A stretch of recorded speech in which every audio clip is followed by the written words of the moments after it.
अस्सलाम वालेकुम वरहमतुल्लाहि वबरकातुहू। तमाम सुनने वाले नाज़रीन से गुजारिश है कि प्लीज़ मेरे चैनल को सब्सक्राइब करें, क्योंकि सब्सक्राइबर बहुत कम है, पर वॉच टाइम तो कंप्लीट हो गया है। आप कहानी देखते तो हैं ही, तो अगर आप सब्सक्राइब कर दें तो बहुत मेहरबानी होगी। इससे हमारी जो मेहनत हम करते हैं वो पूरी हो जाएगी आपके एक सब्सक्राइब से। और लाइक करें, शेयर करें और बेल आइकन का बटन भी दबा दें ताकि हर आने वाली नई वीडियो आप तक पहुंच सके और आप नई आने वाली कहानी सुन सकें। आपसे गुजारिश है कि प्लीज़ चैनल को सब्सक्राइब करें। Thank you. चलिए अब कहानी का आगाज़ करते हैं। आजकल के दौर में इंसान अपने बच्चों का पेट भर ले तो बड़ी बात है। गरीब आदमी के लिए अपने बच्चों को तालीम दिलवाना बहुत ही मुश्किल काम है, जिसकी वजह से अक्सर बच्चे तालीम से महरूम रह जाते हैं। इस कदर महंगाई और इतना बड़ा खानदान, वक़्त जो तू कट ही रहा था और अब्बा बेचारे एक कमज़ोर बैल की तरह सख्त मशक्क़त करके अपने खानदान का पेट पाल रहे थे। मुझे पढ़ने का शौक़ था, लेकिन वालिदैन तालीम नहीं दिलवा सकते थे। मैं जब मोहल्ले की लड़कियों को स्कूल जाते हुए देखती तो दिल से आह निकल जाती।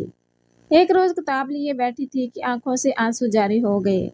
दरअसल ख्यालों ही ख्यालों में मैं बहुत दूर निकल गई थी। सोच रही थी कि शायद मेरी ज़िंदगी में कोई ऐसा सूरज ही नहीं जो मुझे स्कूल की जानब जाते हुए देखेगा। वालिद साहब अपने कमरे के दरवाजे पर खड़े मेरी परेशानी देख रहे थे। मैंने जल्दी से आंसू पोंछ लिए कि कहीं इनको कोई गलत फहमी ना हो जाए।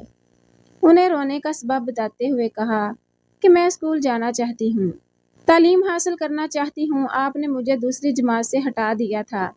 वही किताबें बार बार पढ़ती रहती हूँ और सोचती रहती हूँ कि मेरी स्कूल जाने की ख्वाहिश कभी पूरी ना होगी।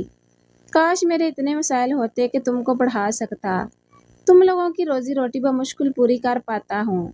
अगर घर पर रहकर पढ़ सकती हो तो मैं तुमको अपने दोस्त के बेटे की किताबें ला देता हूँ। वो बच्चा अब तीसरी पास कर चुका है।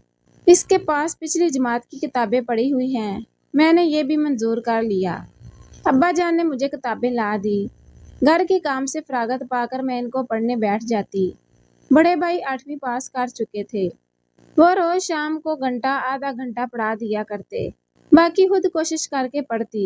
इसी थोड़ी सी मदद से बहुत कुछ सीखने लगी और फिर पढ़ाई लिखाई आहिस्ता आहिस्ता मेरे दिमाग की गिरफ्त में आ गई। एक वो दिन भी आया जब मैंने मैट्रिक के इम्तिहान की तैयारी मुकम्मल कर ली। इसमें अब्बा ने भी मदद की। जब वक़्त मिलता मुझे पढ़ाने बैठ जाते थे। मैंने इम्तिहान दिया और अच्छे नंबरों से कामयाब हो गई। अब तो मेरी खुशी का कोई ठिकाना ना रहा। इस कामयाबी पर घर में सबसे ज़्यादा खुश अब्बा जान थे। जब उन्होंने मेरी मेहनत और तालीम से इतनी मोहब्बत देखी तो घर की बैठक को किराए पर देकर मेरा दाखिला कॉलेज में करवा दिया। मैंने अब और ज़्यादा संजीदगी से पढ़ाई को मकसद ज़िंदगी बना लिया। जानती थी कि अगर इंटर में नुमाया कामयाबी हासिल ना की तो आगे तालीम जारी ना रख सकूंगी। कॉलेज हमारे घर से काफ़ी दूर था, मगर यह सफ़र भी मेरे लिए गर्दे राह थी। जब सेकंड ईयर में थी, एक रोज़ कॉलेज से छुट्टी के बाद चंद सहेलियों के साथ बस स्टॉप पर आई। स्टॉप पर काफ़ी भीड़ थी। बसें मुसाफिरों से भरी हुई आ रही थी। खुदा खुदा करके एक बस में जगह मिली। बड़ी मुश्किल से सवार हो गई। 2-3 बस स्टॉप गुजर गए तो बिलाहर बैठने को जगह मिल गई। तभी एक उधेड़ उम्र औरत सवार हुई। खवातीन की सीटें पुर थी।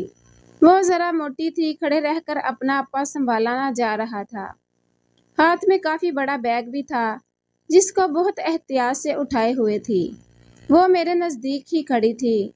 जब बोझ न संभाल पाई तो बैग को किताबों के ऊपर मेरी गोद में रख दिया और बोली, बच्ची ज़रा ये बैग संभाल कर रख लेना, मुझे चलती बस में खड़े रहने से दचके लग रहे हैं। मैंने बैग पकड़ लिया। रश बहुत था।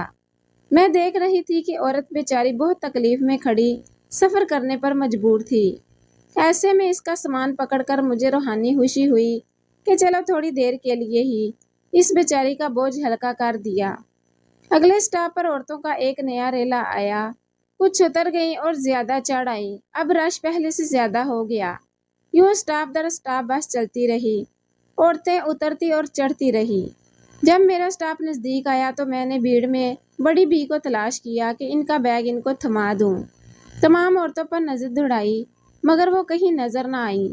मैं परेशान हो गई। पीछे घूमकर मर्दाना सीटों में देखा, वहां भी कोई औरत मौजूद ना थी। मेरी मंजिल मेरी करीब आ चुकी थी और किसी की इमानत मेरे पास थी। जब इस औरत को पाने में नाकाम हो गई और बस भी रुक गई, तब औरतों से पूछा कि ये बैग आप में से किसी का तो नहीं, क्योंकि मुझे तो एक मुसाफिर औरत ने पकड़ाया था। किसी ने भी हामी ना भरी। मैंने उतरते हुए बैग कंडक्टर को दिया और बता दिया कि ये बैग एक मुसाफिर औरत ने मेरी गोद पर रख दिया था, क्योंकि इसे सीट ना मिली थी। उतरते वक्त शायद वो मुझसे लेना भूल गई है। मुमकिन है आप लोगों से राब्ता कायम करने में कामयाब हो जाए। ये इमानत तुम ही रख लो। कंडक्टर ने बैग ले लिया और मैं हल्की फुल्की होकर घर की तरफ चल दी। अभी चंद कदम चली थी कि कंडक्टर ने आवाज दी, ए लड़की, ठहरो। बस रुकी हुई थी और वो बैग उठाए लपक कर मेरी तरफ आ गया। ये वापस लो अपना बैग। मैंने पलट कर देखा तो वो मेरे हाथ में बैग थमाते हुए बोला, किस कदर चालाकी से ये लड़कियां दूसरों को बेवकूफ बनाती हैं। किधर है तेरी वो बड़ी बीबी, और ये देख क्या है इसमें। इसने बैग की खुली हुई चेन में से मुझे दिखाया।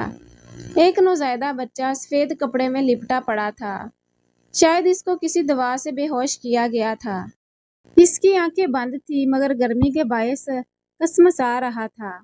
मैं ये देखकर हक्का बक्का रह गई। बेख्तियार मेरे मुंह से निकला, भाई अल्लाह की कसम ये बच्चा मेरा नहीं है।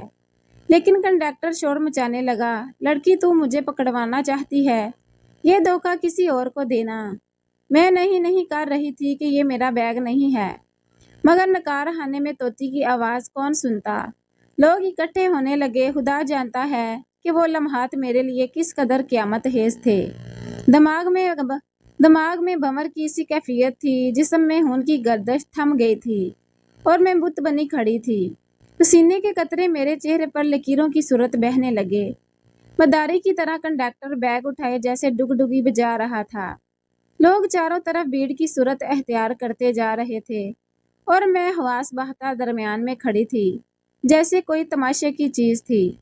वो मुझ पर आवाजें कस रहे थे। तरह तरह की फिक्रों से मेरे कान छलनी हो रहे थे। मुझे लगा था कि ये इस मासूम वजूद के साथ मुझे भी संसार करने की तैयारी कर रहे हैं। इतना शोर था कि कान पड़ी आवाज सुनाई न दे रही थी। मर्द मुसाफिर भी उतर कर आ चुके थे। ऐसे माहौल में मैं अपनी सफाई कैसे पेश कर सकती थी, और मेरी बात को कौन सुनता। हजूम को तो जैसे तरह तरह की बात करने का मौका मिल गया था। इनके अल्फाज थे कि आतिशे असला जो मुझ पर फिक्रों और सवालात की सूरत बरस रहा था। गोया इस हजूम में कोई भी एक एहसास और अकल वाला शख्स ना था जो सबको खामोश करवा के तरीके की बात करता। मुझको एहसास नहीं था कि कितनी देर तक मैं खड़ी रही। मेरी रूह फना और हर एहसास जैसे मुंजमद हो गया था, सिर्फ एक शर्मिंदगी के सिवा। लोग कह रहे थे लड़कियां इसलिए तो तालीम हासिल करती हैं। तभी दो पुलिस वाले और एक लेडी कांस्टेबल हजूम को चीरते मेरे करीब आ गए। उन्होंने आते ही मेरा नाम और पता पूछा। मेरी जुबान बंद हो चुकी थी और आंसू बह रहे थे। अब मैं आगे आगे, पुलिस वालों के दरमियान और लोग हमारे पीछे पीछे। घर सामने मोड़ मुड़ते ही था। हम घर पर पहुंचे। पल भर में ये खबर एक बम की तरह मोहल्ले में फटी कि ये कुंवारी लड़की अपना बच्चा कहीं फेंक रही थी, कि लोगों ने पकड़ लिया और पुलिस को फोन करके बुला लिया। मोहल्ले की औरतें हैरत में डूबी हैरान खड़ी थी। इनको यकीन नहीं आ रहा था इतनी अच्छी लड़की ऐसा कर सकती है। पुलिस ने मोहल्ले के लोगों से मेरे किरदार के बारे में पूछा। सभी ने कहा कि हमने इस लड़की में कभी कोई गलत बात नहीं देखी और ना सुनी है। उन्होंने अच्छे पड़ोसी होने का सबूत दिया। इसके बाद पुलिस ने कॉलेज से रुजू किया। प्रिंसिपल ने भी तारीफी सर्टिफिकेट बनाकर दिया कि हमारे कॉलेज की यह तलबा अच्छे किरदार की मालिक है। प्रिंसिपल साहब ये सर्टिफिकेट ना देते तो शायद पुलिस वाले ये बच्चा मेरे साथ थोप देते। भला हो इन दो अशखास का जो बस में बैठे हुए थे, वो भी हजूम के साथ आ गए थे।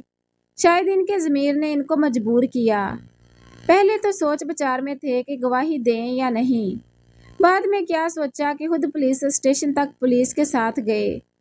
उन्होंने गवाही दी कि हम खवातीन की सीटों के बिल्कुल पीछे वाली सीटों पर बैठे हुए थे। हमने देखा कि एक मोटी उदेड़ उम्र औरत बस में चढ़ी थी जिसके हाथ में बैग था। इसे सीट नहीं मिल सकी। اس نے تبھی بیگ اس بچی کی گود پر رکھ دیا تھا اور خود بس کے ڈنڈے کو پکڑ کر سفر کیا، لیکن رش کے سبب ہم یہ نہیں دیکھ سکے کہ وہ کب اور کہاں اتر گئی۔ لیکن جب یہ بچی بس میں سوار ہوئی تھی، اس کے ہاتھ میں صرف کتابیں تھیں۔ اس گواہی نے میرے لیے بڑا کام کیا۔ بہرحال یہاں آ کر معاملہ ختم ہو گیا۔ پولیس کی تفتیش سے تو نجات مل گئی، مگر جو بدنامی ہوئی اس کو مٹایا نہیں جا سکتا تھا۔ میری تو ایسی حالت ہوئی کہ اس کے بعد کالج تو کیا جانا تھا، میں خود موجود نہ رہی، جیسے میں نے اپنی ہستی کو کھو دیا ہو۔ ایک طویل عرصے تو دماغ پر اس انہونی کا اثر باقی رہا اور میں ذہنی طور پر نارمل نہ رہی۔ والد صاحب سمجھدار تھے، انہوں نے شفقت سے کام نہ لیا ہوتا تو شاید میں سچ مچ پاگل ہو جاتی۔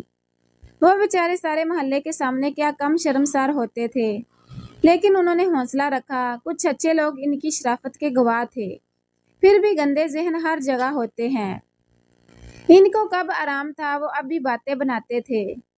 کوئی کسی کی سوچ کو پکڑ سکتا ہے اور نہ کسی کے منہ پر ہاتھ رکھا جا سکتا ہے۔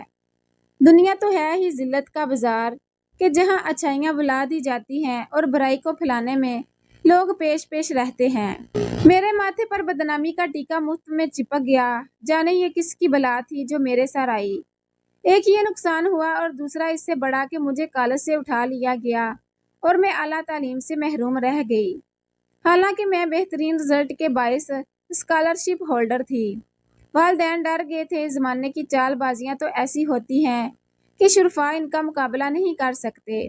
والدین نے میری شادی کی ٹھانی، مگر جب کوئی رشتہ آتا تو محلے کا کوئی بد ہوا گزری داستان ان کے گوش گزار کر دیتا۔ میں اکیلی تو نہ تھی، میری 3 بہنیں اور بھی تھیں۔ ان کو نہ جانے کس جرم کی سزا ملی۔ خدا کا شکر کہ خالہ جان کے دل میں احساس کی شمع جل اٹھی اور انہوں نے کسی کی باتوں کی پرواہ نہ کرتے ہوئے میری ماں کو گلے سے لگا لیا اور مجھے بہو بنا کر لے گئے، ورنہ تو میں شاید عمر بھر ذلت کی اسی دلدل میں دنسی رہتی، وہ بھی صرف لوگوں کے سرد رویوں کی وجہ سے، کیونکہ لوگ کسی کو خوش نہیں دیکھ سکتے۔